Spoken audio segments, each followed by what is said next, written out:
Hello and welcome to the next episode of the Katie and Siegfried Show. Today we're going to be talking about It's a Wonderful Life, which we went and saw together in theaters.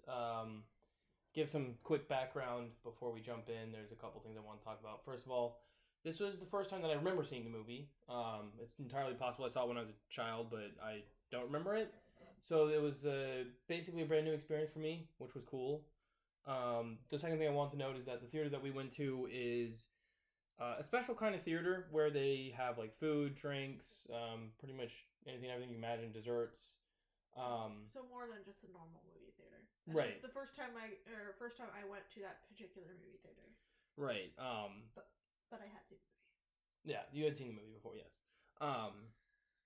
But yeah, so the other neat thing at this theater is that they do obviously play classic movies from time to time. I think each month generally has a different theme.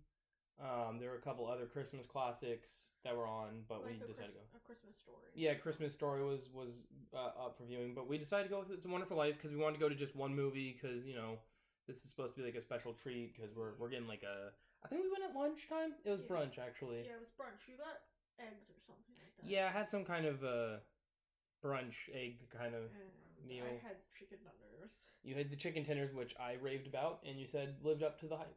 Yes.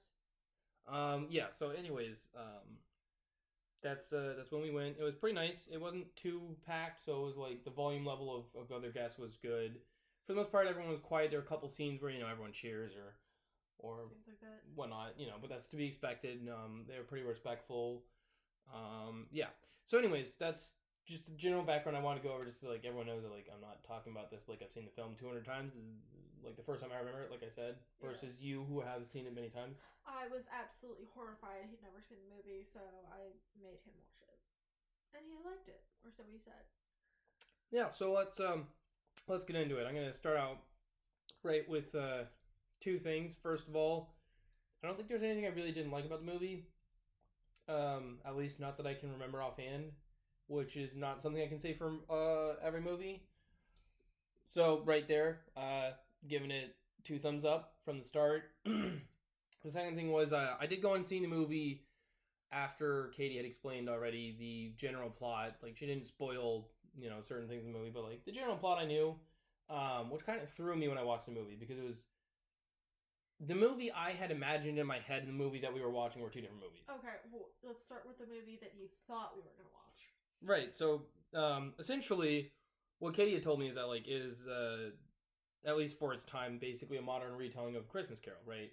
Our protagonist is down on himself, and in this instance he's suicidal, whereas in the Christmas Carol it's more like he's a greedy old man who just doesn't care about people. But in this instance, our main character, George, is suicidal. And then Katie would explain, like, there's this, like, angel that doesn't have his wings yet, and so that how they get their wings is to save a human. So I was imagining it in the Christmas Carol parts, right? Like, guy's suicidal, angel shows up pretty much immediately, and we just get going, like, let's see quick flashes of different parts of his life that were good and bad, and, like, how it would be worse. And instead what we get is a much slower look at the character and a much more thorough examination of him, the town, and the other people, which actually I think it worked quite nicely. I was just confused at first. I'm like, where is the angel gonna come in? Like, where am I gonna get to like the what's life without me like? But I think by the end of it I appreciated it a lot more because I felt like it gave a lot more depth to the town, the other characters, and George himself. Because without all that, it literally would just be a Christmas Carol, and this was like so much more than just another Christmas Carol story. Yes. And for me, I always really enjoy seeing this. I try to watch it every year. It's one of my dad's favorite movies, so that's how I got to watching it. And shout out to your dad for subscribing and commenting. So, thanks, Dad. Where was I going? But it was my first time seeing it on the big screen. And yes. It was very, very nice. Yeah, I think, honestly, I don't think there's a wrong way to see the movie, per se. I mean, I think in general, most movies, wherever you watch it, I would argue, like, okay, on a phone, sure, movies should be seen on a bigger screen, ideally. But if you can't, where you watch is where you watch it. But I think there's a lot of added value, at least in this case, to have the bigger screen. Just because you can like notice things that like on a phone or on like a smaller screen would be a little bit harder to see. But like even so, like I mean, like I said, it's not like But I think it definitely. I think Christmas movies in general are just better with more people. Yeah. So I think watching it in theater was nice because like we were not vicariously, but like literally watching with other people, even though they're not talking to us. Like it's a communal thing almost. But yeah, I mean, I like the movie. I think they did a good job with the characters. They gave them all plenty of time to breathe and have their own personalities. I also think is an interesting choice, probably actually a better choice to let the primary villain not really see like any kind of like repercussions. I mean, he did have repercussions in that he couldn't buy the entire town, but like he didn't really like lose his fortune or get run out of town or anything. Like there wasn't any like extreme consequence that we normally see in like a lot of movies. And like I think that was the more realistic view. Like this guy is probably nothing's gonna happen to him unless someone like actually attacks him, which is unlikely anyways. But like that's more realistic. So I was kind of like I was a little worried going into it that like I know you had mentioned that he didn't have any repercussions, but I wasn't sure what you meant by that. So I was like a little worried that like oh no, they're gonna like run him out of town or something, and like that's just not realistic. Like because once the movie started, I'm like okay, this movie's trying to be more realistic, right? Like our main character is suicidal, and like that's heavy stuff to work with. Like if the town just runs the guy out of town, like the bad guy out of town, it's gonna seem kind of cartoony, and I think I appreciated that it was like no, this is more like an adult version of A Christmas Carol. Yeah. Like a very adult version because, yeah. suicide's a heavy topic and, But no repercussions. I'm like, he found $8,000 that wasn't right. his, and Potter didn't have to return it. Potter didn't get punished for it. Potter isn't really punished for anything, really. Anything. That's what I meant by repercussions. The only primary repercussion is that like he'll never be able to succeed in his life goal of taking over the whole town, which most likely will drive him nuts until his death. But like, you're right. There's no like hard consequences. Like he doesn't lose his business. He doesn't get run out of town. No one finds out about his theft of the money. Yeah, and Potter takes over pretty much the entire town except George's business. So right, he owns everything else in town. So, but it is also possible that like maybe those folks over time can start slowly taking stuff back. Plus, the movie takes place over several years. The guy's getting old. Yeah. He's not going to be around forever. I don't think he has an heir. There's never mentioned any children or anything, so most likely when he passes, it'll go to like a board of directors or something, or just dissipate altogether, depending on how it legally falls apart. Yeah, like him. There's no mention of children or wife. Right. He's called a lot of lonely old man, so yes, yeah, implies that he doesn't. Yeah. So we'll move on to part 2 now of our little review here, because that was mostly like story stuff that I wanted to hit and talk about, and then now I want to talk more about the characters, which I mentioned a little bit that I like that they gave them time to breathe. Another part of the movie actually is kind of funny that in my head I imagined very, very differently was our angel buddy. Yes, Clarence. Yes. Sorry, I had something in my throat. Oh, no worries. But I also, I was struggling for his name. I could remember part of it, but not the whole thing, so thank you. What part? I remember he started with a C. Okay, Clarence Oddbody. But yeah, so Clarence. In my head, I just had a very different view. Like, Clarence in the movie is much more clumsy and, like, relaxed than I was thinking. Like, I thought this was going to be, like, someone who just comes in and is like, all right, George, like, I'm going to slap you around and, like, you're going to, like, really take a hard look at your life.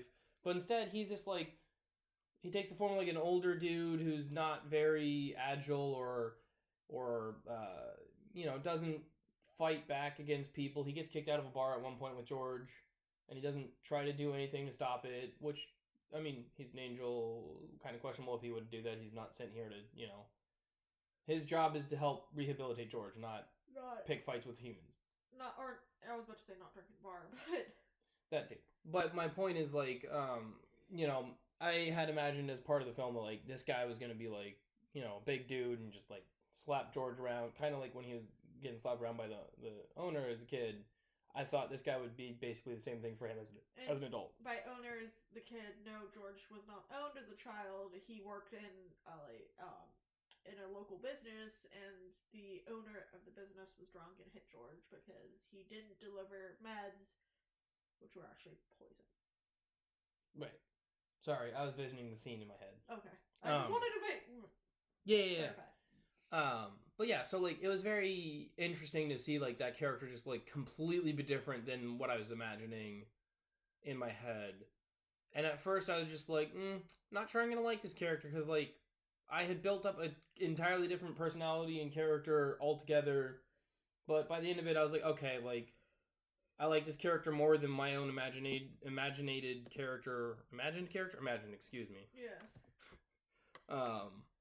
More than my own, you know, imagination because like he just does such a better job. Like I think George would not respond well to someone just coming in and like smacking him around and being like, "Quit whining," you know. Like George definitely needed the calmer like touch and like, "Hey, let me just show you what life is like without you," because like you're not gonna respond well to anything else.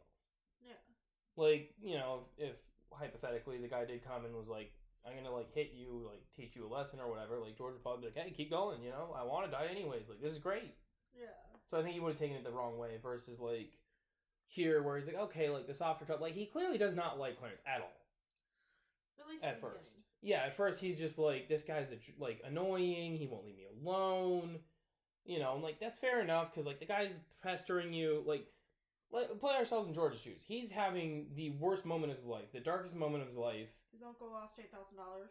And their business is gonna go under and be sold to Mr. Potter, the evil character. And like this old dude comes out of nowhere, claims to be an angel, and just starts telling you like, "Hey, life isn't that bad. Like, stop it." You know, like I understand where George is coming from. He's not having a good time. You know, like at this point in his life, I don't think he has really strong faith or anything like that. Like he's just kind of given up because everything in life is going wrong for him, except for his wife and kids. Yeah. You know, I mean, but I think he understood that, and like that's part of what's driving him to like, hey, I have to like die to get the insurance money to save my family, which is completely misguided, and like that's the whole point of the film that like he's thinking emotionally and not logically and not rationally at all. But yeah, I think Clarence was probably the character that stood out to me the most because from what I understood of the film prior to watching it, all the other characters kind of fit in what I thought. But Clarence was like the big standout. I will say, I don't know the actor that played Potter, Mr. Potter, but he was perfect for the role. Really liked him. He was great. I think he I think it was Lionel Barrymore. might have been my favorite character in terms of like the actor fitting the character like perfectly. He did such a phenomenal job. And I mean George did also a phenomenal job of being able to like portray so many different emotions and so many like thoughts and you know. But I think Mr. Potter was just like the perfect villain character. I looked it up. I was right. Lionel Barrymore. Okay. Yeah, he was great. I liked him a lot. Yeah. Speaking of characters, I think they did a great job with set design. The town really felt alive, and it felt like it was. Yeah, it really felt like you know we were actually watching like an actual town when in reality it's most likely a set somewhere. Yeah, it is a set. But like you know, it felt like they actually took a town and just plopped people like actors there and just started filming. Yeah, fun fact, it was actually filmed in the middle of the summer. Oh, really? Yeah. Oh, that's cool. Yeah. So it's a Christmas movie made in the middle of the summer. I also have to say, well, okay, you want to talk about Christmas movies? Die Hard is one of the best Christmas movies, even though it's not. That's debatable. It's not technically a Christmas movie. In actuality, it just takes place on Christmas Day, and people count it as a Christmas movie for some reason. I'm not going to argue because I love that movie. That's neither here nor there. We can argue about that later. We'll debate it really. Anyways, the character at the where were they? Was it a lighthouse or the harbor? The one that sees Clarence like appear. Oh, it's a bridge over a river. It was a bridge. Okay. Sorry, my That's why I looked at you funny. I'm like, okay. it's like In- Die Hard. No. In my defense, I was thinking of a different movie which actually takes place at a lighthouse, and like it's also in black and white. So my brain was like, "Oh, lighthouse. That's where the guy was." You know. No, Never we're mind. on a bridge. Neither here nor there. But the point is that character was pretty funny. I liked him a lot. And I like that we saw characters on like the outskirts of town instead of just like, only the inside town. Like it really did feel like we met pretty much the entire town, which I'm pretty sure we did for the most part. Yeah. Because like at the end of the movie, like most of the characters, even a lot that we don't recognize, show up at the house to like give George money to help save the business. Yeah. I thought the cops were hilarious too. They're great. No, well, Bert and Ernie were one was a cop, one was a cab driver. That's right. Sorry. Yeah. No, I meant the duo was funny. And no, not Bert and Ernie, the Sesame Street characters. But yeah, like I said, I don't think there's anything bad I can say about the movie, really, because, like, the only thing I could think that's, like, kind of bad is just, like, it's never fun to watch a kid get hit around, but to not show that would just be a lie. Like, I like movies that treat me like, hey, you're an adult, let's just show you the real world. Why are we gonna, like, obviously no one likes to see that happen, no one wants to have that happen, but if they didn't include it in the movie, I think, like, it just wouldn't be realistic. If the old man's drunk and grumpy, he's likely to lash out violently. The reason he was grumpy is because he got and drunk is because he got in a telegram saying that his son died of college flu. Yeah. Spanish flu, because when George Bailey, the main character, was a kid, it was, during the Spanish flu pandemic, so. Oh! That's another thing I want to mention is that, that other character, the girl who has like every guy in town looking at her. Violet? Yes, thank you, Violet. I did like that they did something unexpected with her character, because I thought her character would be like, trying to drag George down during his marriage and be like, hey, like, I know you're married, but like, and I was like, I don't feel like that fits this movie, and I don't want that in this movie. Like, it would just cheapen it and make me feel like, I know that stuff happens, but I'm like, it doesn't fit in this film. I'm like, they didn't do that. They actually did something way better with her character where, like, by the end, I actually kind of like her a little bit because, like, I didn't like her the entire movie because she's kind of annoying and, like, just not my kind of person. And, I mean, I'm not trying to be rude to that kind of person. It's just not my kind of person and, like, clearly not the right person for George. And, like, the filmmakers are not trying to make you like her at that point in the film anyways. Like, you're supposed to, like, be like, no, George, don't go towards her, like, And he doesn't, But by the end of the film, like, her character's, like, I don't want to say done like 180, but, like, really she has, like, turned around and, like, been someone I didn't expect. Because she comes back and, like, is like, hey, George, like, I was gonna go, but you need it more. Here's your money back, like, you need it more than I do. Yeah. And I like that. I was like, wow, it's nice to see that character growth and, like, positive character growth. Because a lot of movies, characters are very one-dimensional. Like, this character is a jerk, but in the movie he's still a jerk. Whereas, like, this movie, I felt like a lot of the characters went from one degree to a different degree. Mr. Potter, older men or older people in general don't generally change. Like, they're generally set in their ways. So, like, I understand him staying the same. I didn't really expect him to change. And that would not really make terribly much sense for his character because there's nothing to change his mind anyways. Yeah. But yeah, I did appreciate that, like, Violet changed by the end of the movie. That was really nice to see that, like, even someone that, like, generally seems to be using people for attention, etc., like, is actually turning around and being like, you know what? I'm normally the person trying to get people's attention and trying to, like, do whatever I want, but, like, I'm going to be selfless now. And I really like that. Yeah, and it's interesting to see, because, like Siegfried mentioned at one point, like, when Clarence the angel comes, he shows George what life would have been like without him, and it's interesting to see, like, a lot of the characters' differences between life with George and life without George. Yeah, it's also nice to see the contrast there. Yeah. Like I said, the movie does really good job of giving people, like, characters time to breathe and, like, show different facets of their personality and how they change over the years and stuff like that.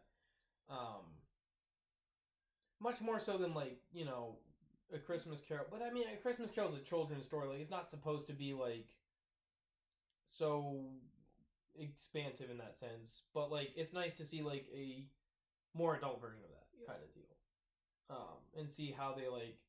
Not only are we gonna like make it more adult in terms of like just adding more like content to it, but like actual content that's interesting and like a thorough examination of these people's lives and things like that. Like, it wasn't just like, hey, there's more characters, there's more stuff happening, like there's more crazy stuff, like, you know, more drinking and more like showing people really get down on their luck and like do stupid decisions when they're emotional and like feeling devastated, like their life's coming apart at the seams.